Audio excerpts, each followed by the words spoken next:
Nathan, congratulations, you're into the quarterfinals of the Ball Sports World Grand Prix, quarterfinal of a TV major. Must be happy with that.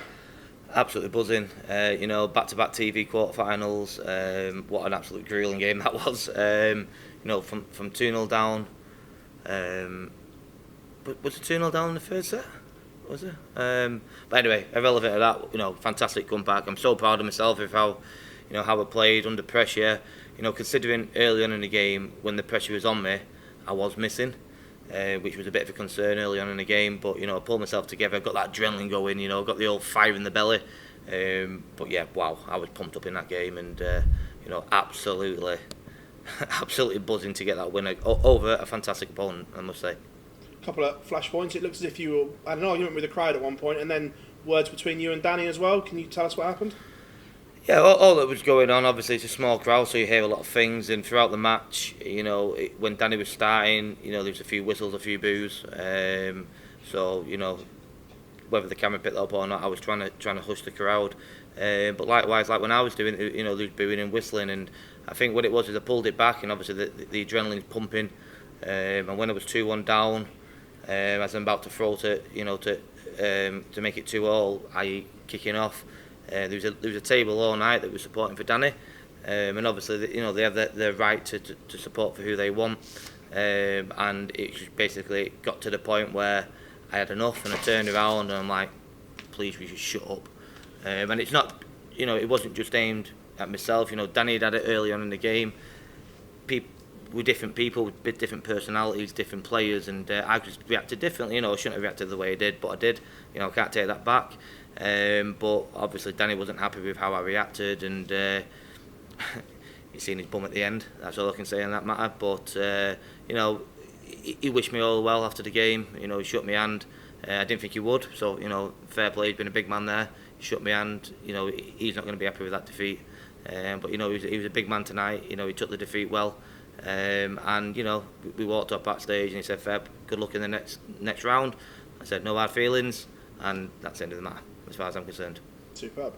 Tomorrow, Martin Newman. Again, I saw you earlier having a laugh and joke with him about his miscount and telling him what to do in that situation. Obviously friends with him, but not tomorrow.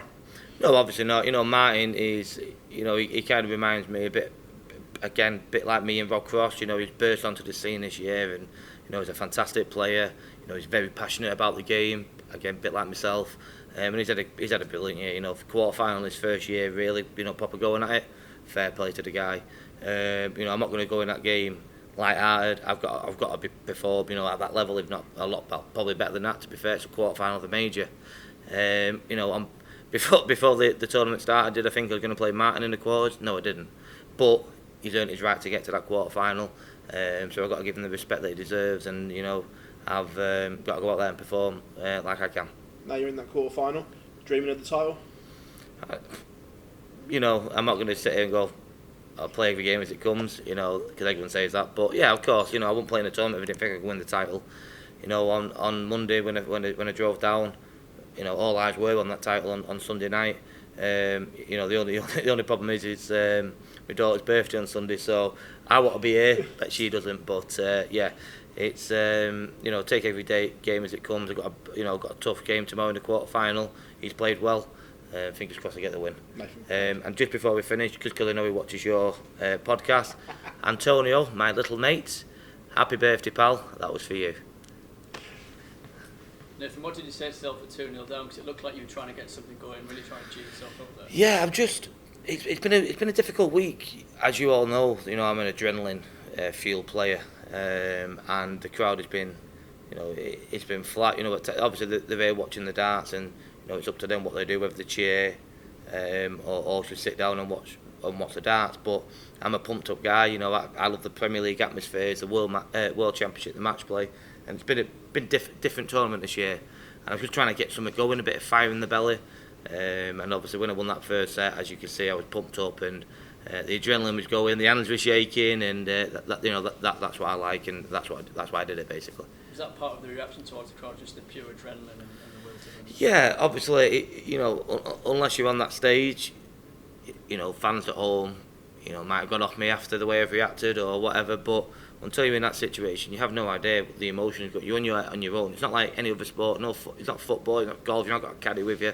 You're on your own, and it's up to you to how you deal with the emotions, getting up, getting down, and you know, I had to get something going because I was flat. Danny's quite a slow player, methodical player. I had to get something going, and the way I got something going was hitting a big shot, giving it a bit of an old gezi, and that riled me up and that pumped me up and that got the blood flowing, and that's why I won that game tonight. In a weird way, did you enjoy that game? Did you sort of enjoy the battle? I enjoyed set 3 and 4. Hated set 1 and 2 because I should have won them, and hated set 5 because the whole thing was absolutely tense as anything. But yeah, the middle part of the game when I'm hitting 180s, I'm pumping away. That's what I love, you know. That's why I love playing Gezi, even though he never does it against me for some reason. It does me head in. But I love the middle part of the game. Obviously, the end of it was tense, big prize money, quarter final at stake. But yeah, what an entertaining game for the fans. Not so much myself and the family.